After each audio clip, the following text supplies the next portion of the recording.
इला तीर्थ के आविर्भाव की कथा। ब्रह्मा जी कहते हैं, इला तीर्थ के नाम से जिस तीर्थ की प्रसिद्ध है वह मनुष्यों को सब प्रकार की सिद्धि देने वाला, ब्रह्म हत्या आदि पापों को दूर करने वाला तथा संपूर्ण कामनाओं को पूर्ण करने वाला है।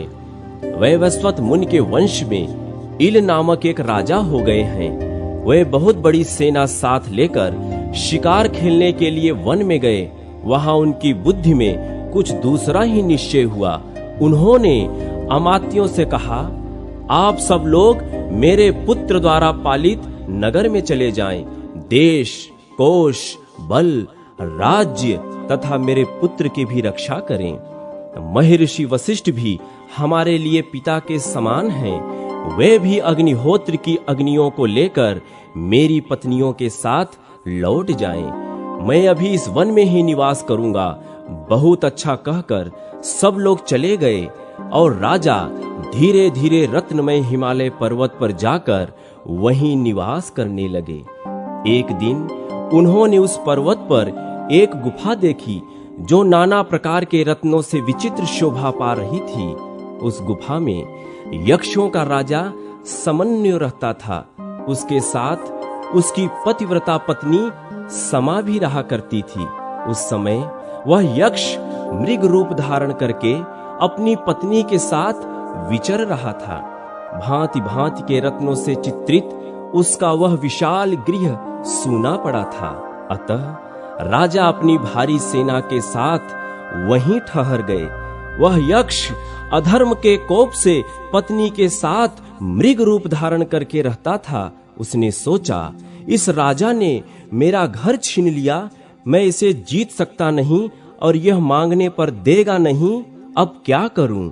इसी चिंता में पड़कर वह मृग रूप धारिणी अपने पत्नी से बोला, कांते, इस राजा का मन मृग्या के व्यसन में आसक्त है।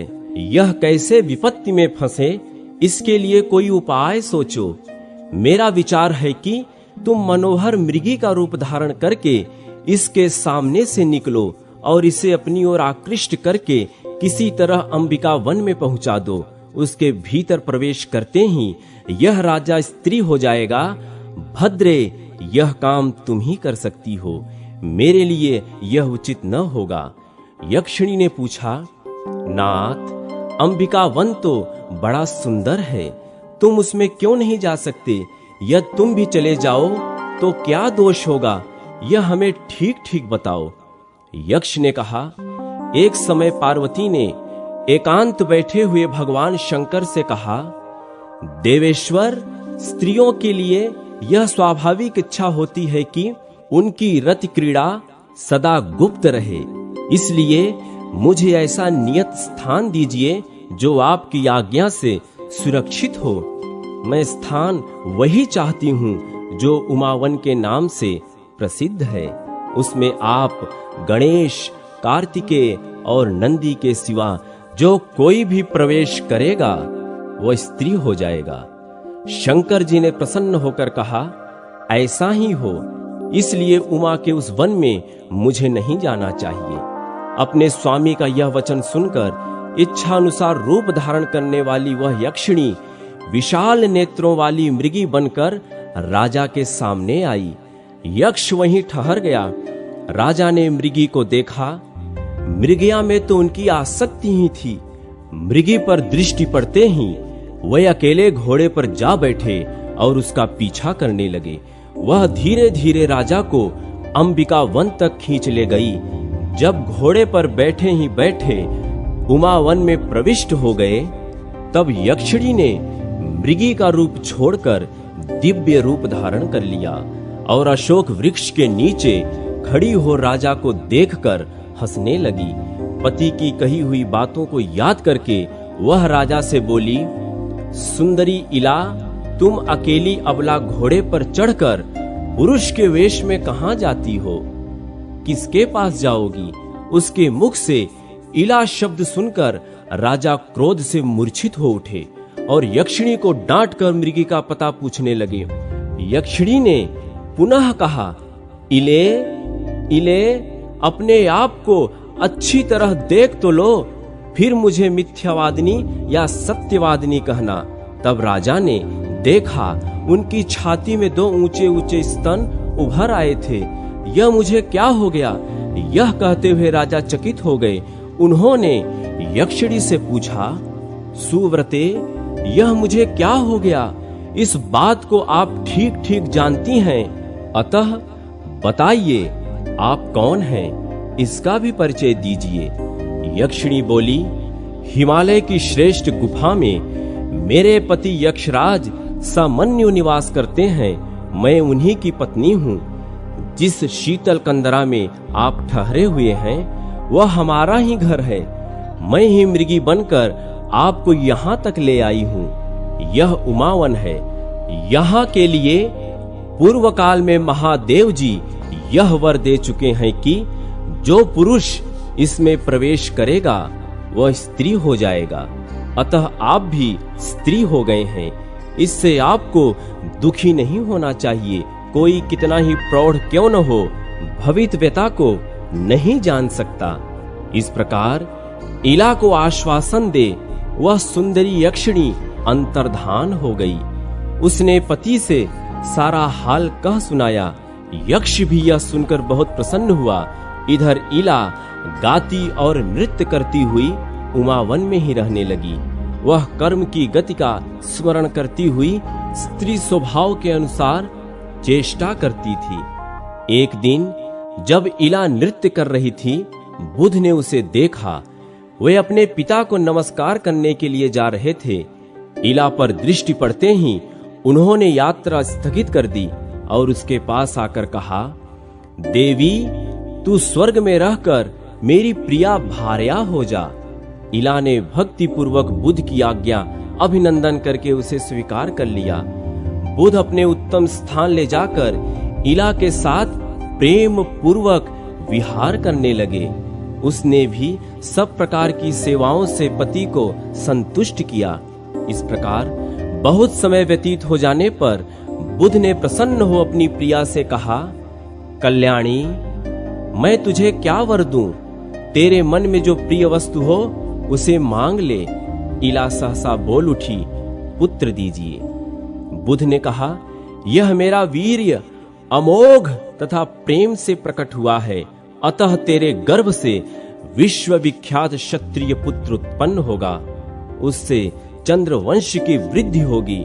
वह तेज में सूर्य, बुद्धि में बृहस्पति, क्षमा में पृथ्वी, युद्ध संबंधी पराक्रम में भगवान विष्णु तथा क्रोध में अग्नि के समान होगा। समय आने पर महात्मा बुद्ध का पुत्र उत्पन्न हुआ। उस समय देवलोक में सब और जय जयकार का शब्द गूंज उठा। उसके जन्मोत्सव में सभी प्रधान प्रधान देवता आए। मैं भी बड़ी प्रसन्नता के साथ उसमें सम्मिलित हुआ। वह बालक जन्म लेते ही उच्च स्वर में रोया था। अतः वहां एकत्रित देवताओं तथा ऋषियों ने एक दूसरे से कहा, इस बालक ने पुरु अत्यंत ऊंचे स्वर से रव यानी रुदन किया है, अतः इसका नाम पुरुरवा होना चाहिए। सब ने संतुष्ट होकर यही नाम रखा। तदनंतर बुध ने अपने पुत्र को क्षत्रियोचित विद्या पढ़ाई और प्रयोग सहित धनुर्वेद का ज्ञान कराया। पुरुरवा शुक्ल पक्ष के चंद्रमा की भांति शीघ्र ही बढ़कर बड़ा हो गया।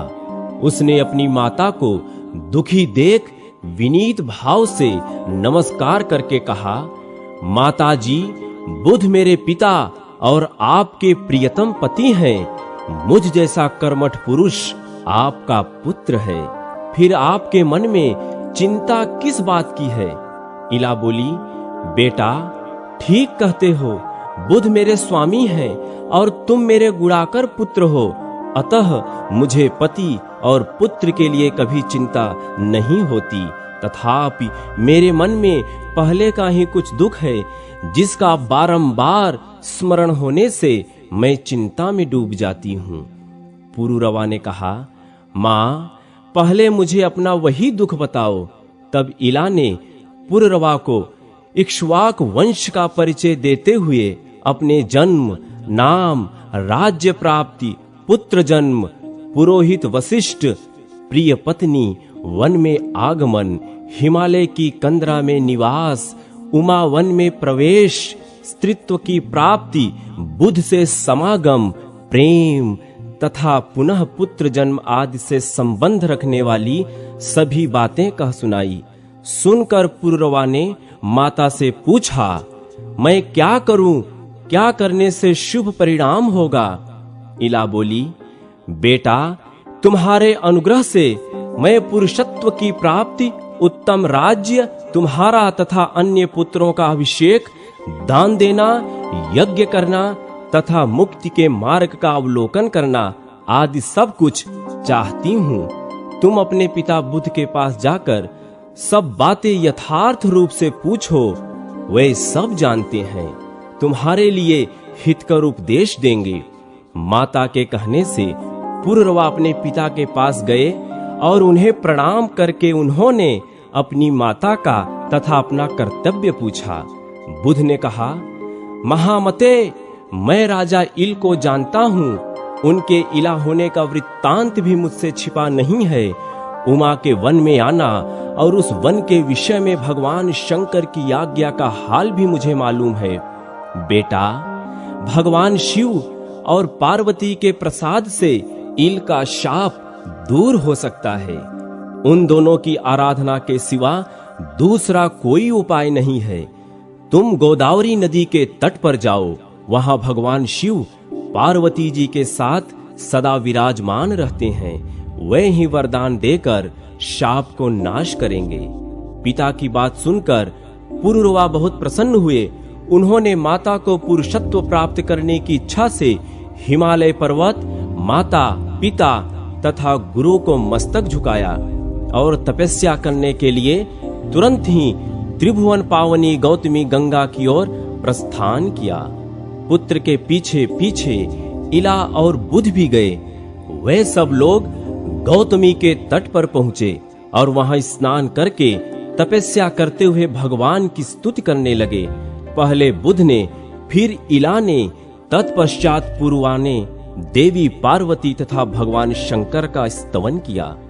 बुध बोले, जो अपने शरीर की केसर से स्वभावतः स्वर्ण के सदृश कांतिमान एवं सुंदर दिखाई देते हैं, कार्तिकेय और गणेश जी के द्वारा जिनकी सदा अर्चना होती रहती है, वे शरणागत वत्सल उमा महेश्वर मुझे शरण दें। इला बोली, संसार के त्रिविध ताप रूपी दावानल से दग्ध होने वाले देहधारी जिनका चिंतन करने से तत्काल परम शांति को प्राप्त होते हैं, वे कल्याणकारी उमा महेश्वर मुझे शरण दें।